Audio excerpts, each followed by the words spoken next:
heart breaks for these women who have such great potential and are being kept back. So I think this initiative sounds, this is a wonderful thing to do, and I congratulate you for it.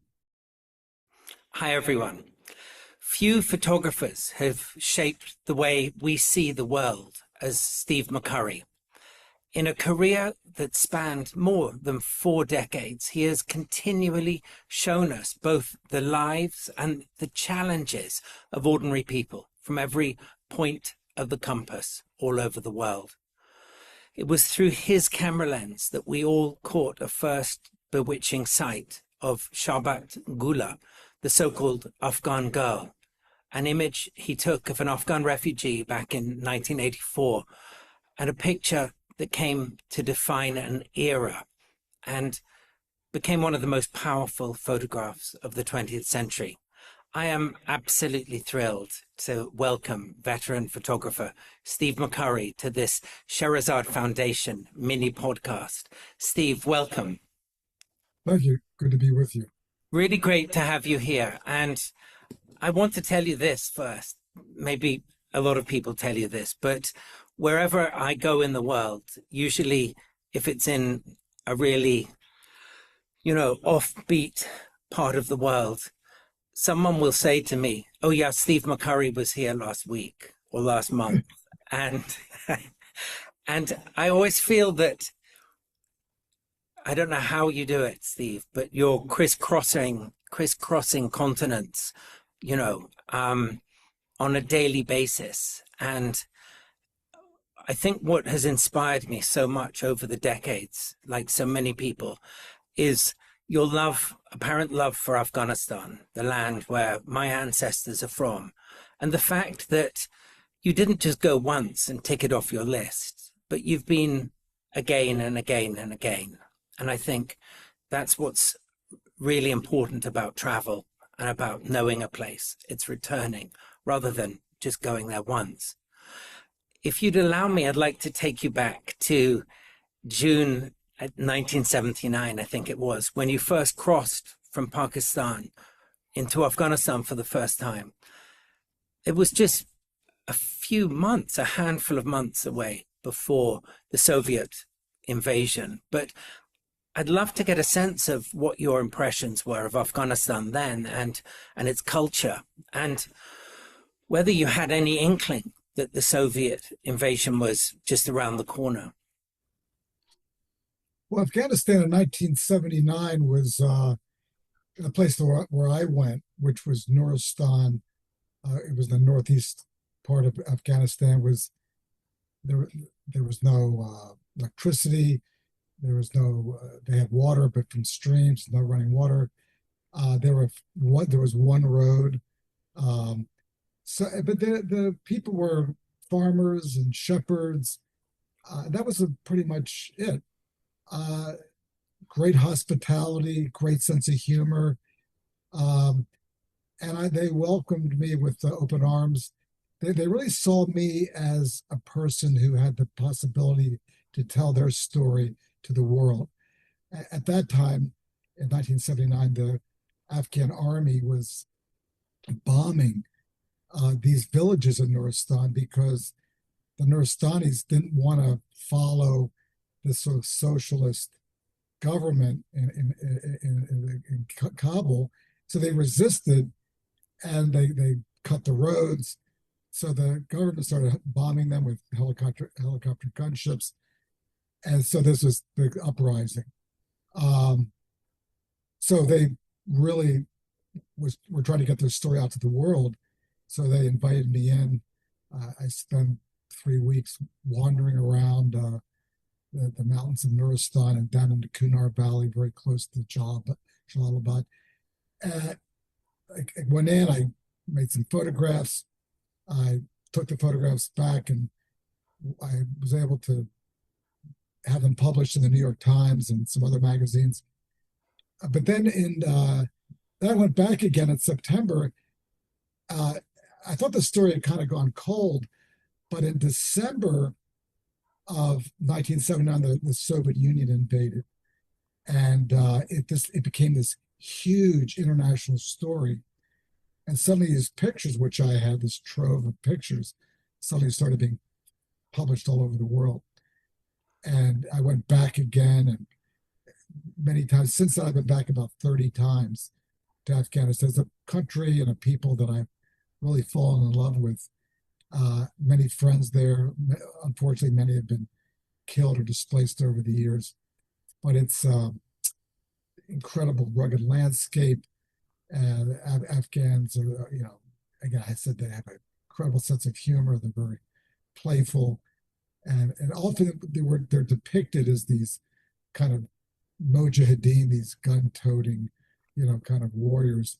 But in fact, they're shepherds and farmers and people that live in the countryside. Of course, a lot of urban Afghans, but the ones I got to know were living in the countryside, and just beautiful people. Thank you. I'm just thinking back. You've transported me back to my own journeys in Afghanistan about 20 years ago, when I was making a film, a documentary searching for the lost treasure of Ahmed Shah Durrani. And we had all kinds of highs and lows. And what hits me just listening to you was exactly that, the playfulness. We were at times being shot at, and people would have these big ear-to-ear grins on their faces, the Afghans around us. It's maybe because they had been through so much that they regard life, I think, with joy, even when times are incredibly hard. And it's the hospitality that, I find myself comparing with other cultures and countries. Is that something that has made a big effect on you? Oh yeah, I mean, once I was there, and I would go from village to village, always walking, always by foot, up and down mountains. When we get to a village, they'd put me into somebody's home. I was in the guest room. They would bring me all they had, food and fruits and nuts and whatever they had. Just and just they couldn't do enough for you. And I remember back then, they used to dance at night, which people would never believe that because they don't see but Afghans love to dance. You go to a wedding, maybe even now, they're always dancing. So, but at that time, the only communication with the outside world was the BBC. So at night, they would all kind of get around the radio, the one radio, often in the village, and they would listen to the news, the news in Pashto or Dari, and they would listen to the news about what was happening in their country. And but there was also an English service, so with my shortwave radio, I could listen to what was happening in Afghanistan from the BBC's point of view. So it was really interesting, and I did that for years. And eventually, I covered the fall of the government, and the Mujahideen, flooded into Kabul, and then this fighting ensued between different parties, Massoud and Hekmatyar and Dostam and all these people. But I must say that the one thing which I'm absolutely disappointed with the government now is their treatment of women, and the fact that they're marginalized, and the fact that education is really denied women. And I guess they can go to school until, I don't know, 10 years old or whatever. But it's such a shame, and it's such a tragic loss of human endeavor, and the fact that women offer a society so much, and they're so smart, and to deny them education is just just tragic.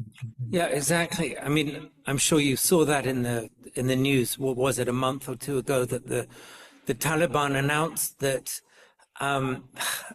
I'm horrified even to saying it, that a man is permitted to beat his wife so long as he doesn't break her bones. And, you know, I mean, just thinking about that, and that's only the Can I beginning. just make a point about that?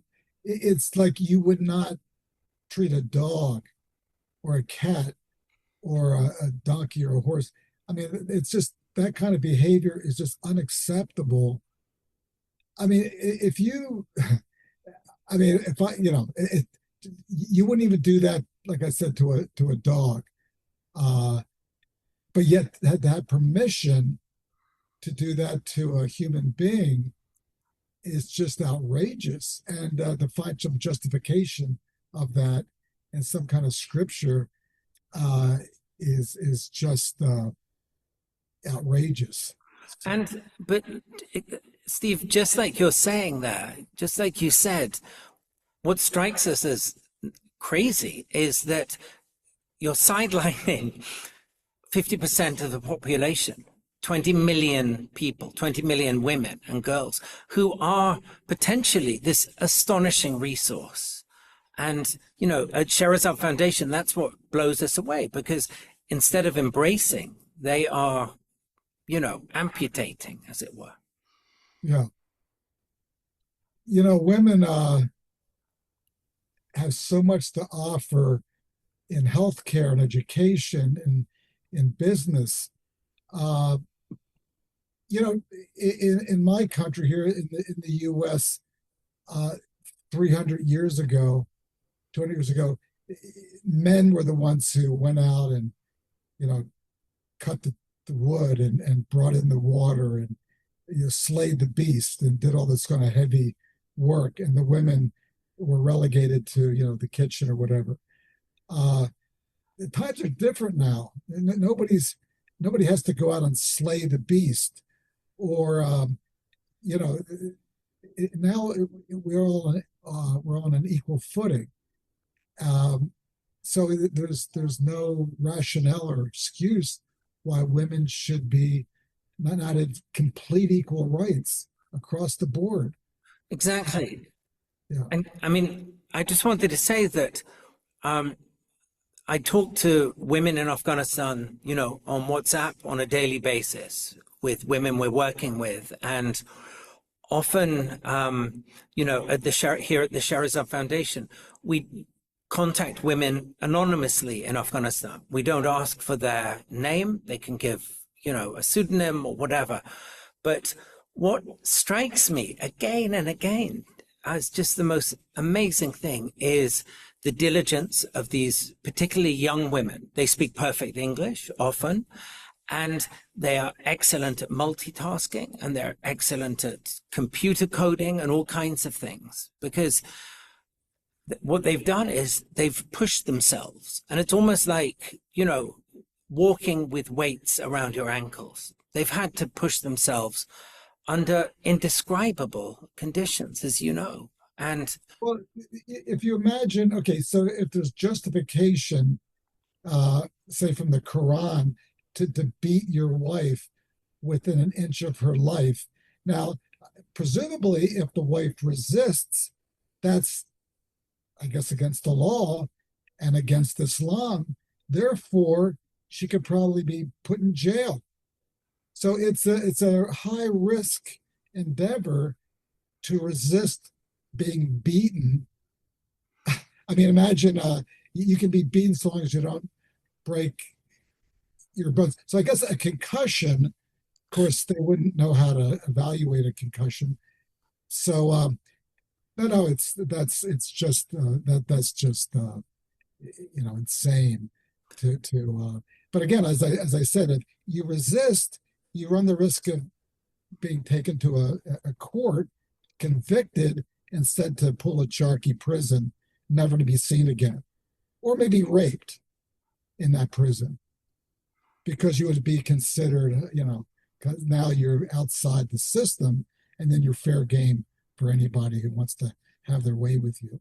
yeah, you become an outcast. I mean, again, the thing that we keep circling back to at Scheherazade Foundation is what can we do? What can normal, ordinary people like us do from a distance? And at first we thought, because it's a bit like lockdown, okay, it's a lot more awful, a lot more traumatic, but women are stuck as kind of prisoners in their own homes. They can't even go out without a male chaperone, as you know. But most of them have smartphones. Most young women and, girls have smartphones. So we thought at first at Scheherazade Foundation, we thought, oh, we'll lay on courses for these girls and women and, on YouTube and other platforms. And then we realized, wow, there are courses from Lapis Group and other amazing charities. But what we realized was missing was the ability for women and girls to pay for the internet because it's expensive. But for us, it's not that expensive. It's about $100 to pay for an Afghan woman to have internet for a year. That's about, $8 a month or $9 a month. And we see it almost like running drinking water.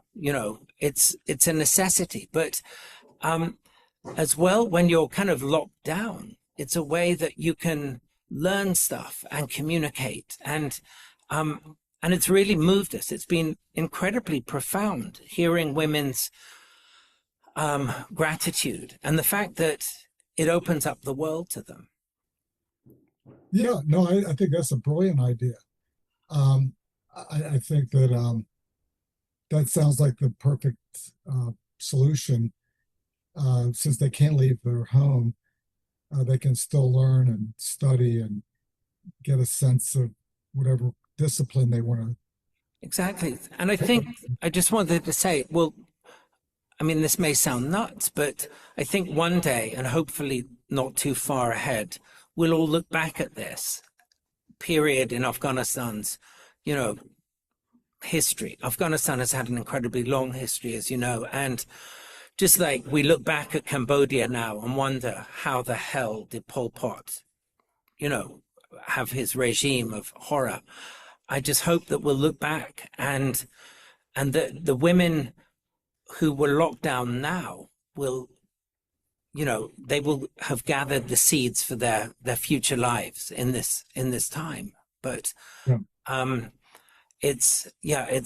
It's just astonishing. But through Azada Women, this initiative, we're hoping to, raise funds and really spread the word. And I really want to end on one point, Steve, and it's this.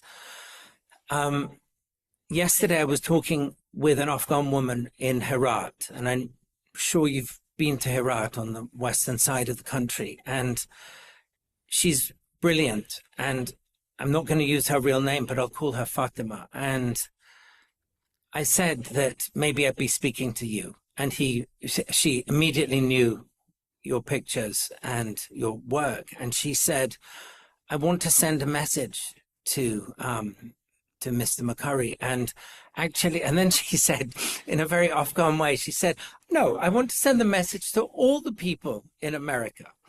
Please pass this on to all the people in America and elsewhere. And she said, thank you. Thank you. And I said, thank you for what? And she said, thank you for remembering us at this time. And I'm almost choked up about it because I can only begin to imagine the feeling of being forgotten. And for Afghan women, I think that is possibly the worst crime of all, for them to feel that they're forgotten, Yeah. It's life is often unfair and cruel, and my heart breaks for these women who have such great potential and are being kept back. So I think this initiative this is a wonderful thing to do, and I congratulate you for it. Thank you. Steve McCurry, thank you so much. My pleasure.